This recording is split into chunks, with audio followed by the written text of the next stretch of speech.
ฮอบทำอิฐได้มาแล้วให้พี่ให้น้องเบิ่งนี่ป่าธรรมชาติเนาะแต่ว่าโบราณบ่ได้ห้าเนาะมีคนห้าเดี๋ยวออกไปจุดอื่นต่อเนาะ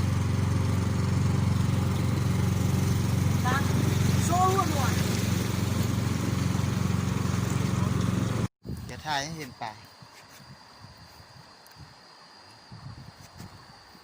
โคตรใหญ่เลย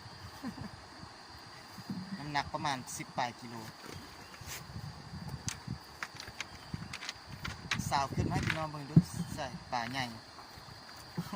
ป่าใหญ่อูป้าเลือดที่หัวเลือดที่ขี้เป่างับ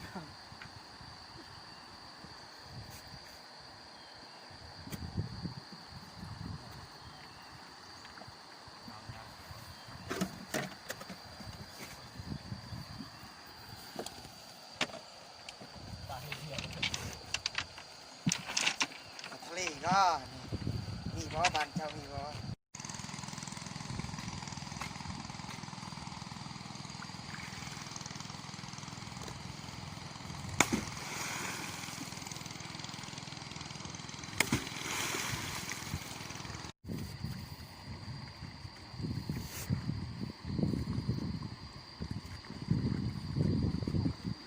เพชรคาด5 ป่ากำลังได้ตีมองอยู่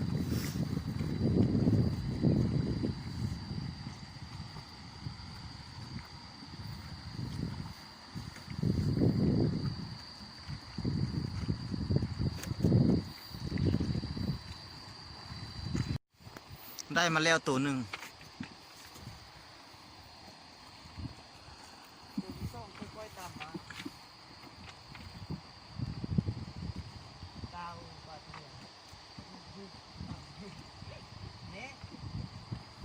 ได้มาอีกแล้วตัวนึง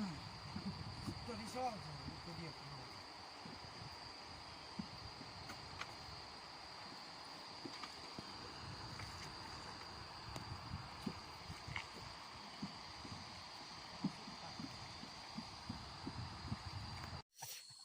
ได้มาอีกแล้วส่องตัว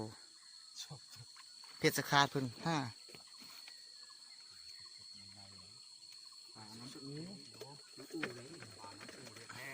มึงแม่น้ำอู่ก็เพราะฉะนั้นน้ำมันง่อยก็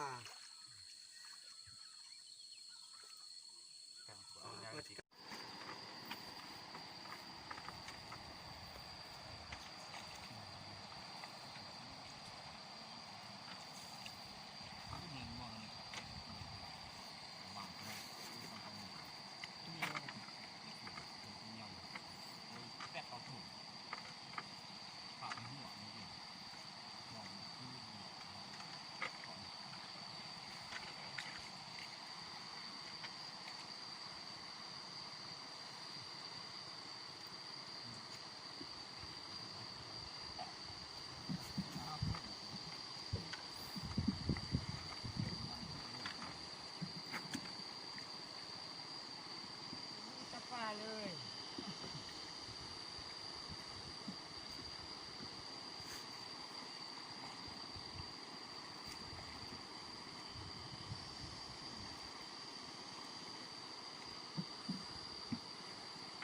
ยังไม่ได้จักตัวเลย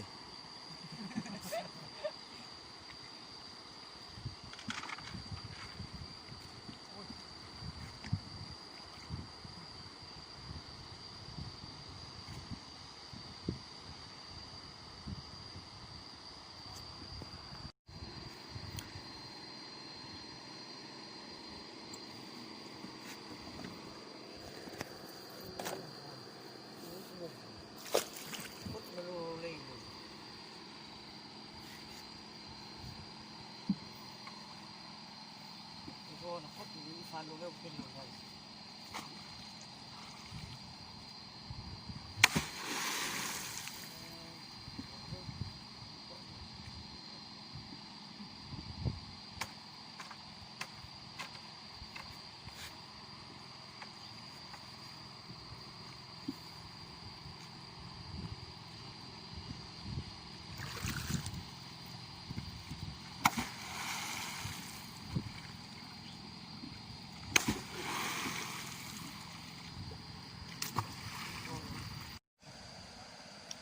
ตอนนี้ท่านรุ่นมึงเนาะ มองขึ้น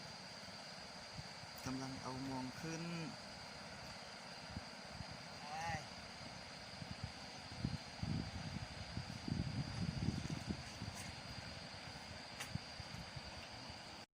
กำลังปีงเนาะป่าไม่ไหม้ เดี๋ยวมันซื้อขนมมาเอาใส่เรื่อยๆไล่เลย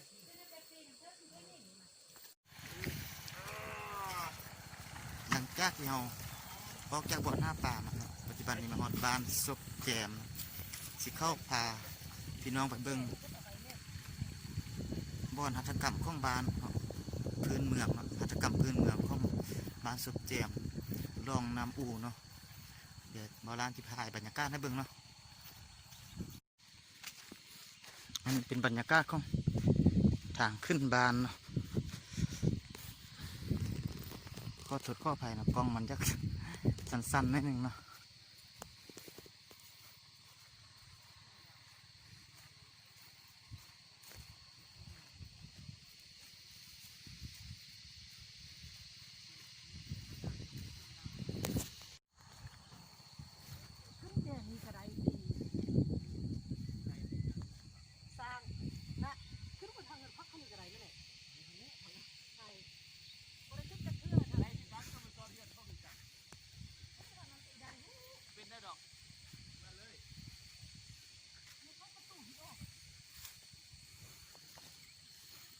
อันนี้เป็นบรรยากาศ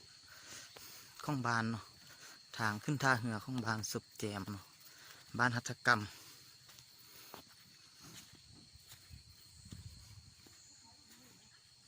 อันนี้เป็น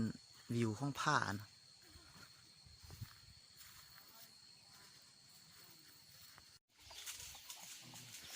ตอนนี้เรากำลังฮอดภายในบ้านศพแจมแล้วเนาะอันนี้เป็นบรรยากาศของบ้าน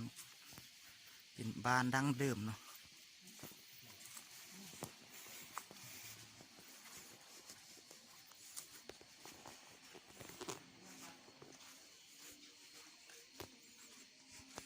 ช่วงนี้บ่ค่อยมีแขกต่างประเทศกันเลยหัตถกรรมบ่ค่อยมีเนาะ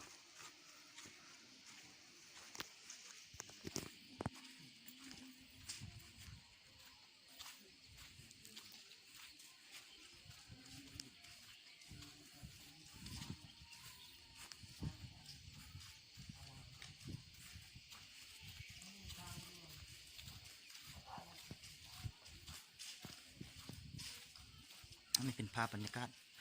ของบ้านดั้งเดิมเนาะก็ยังมีความเอกลักษณ์ของเป็นดั้งเดิม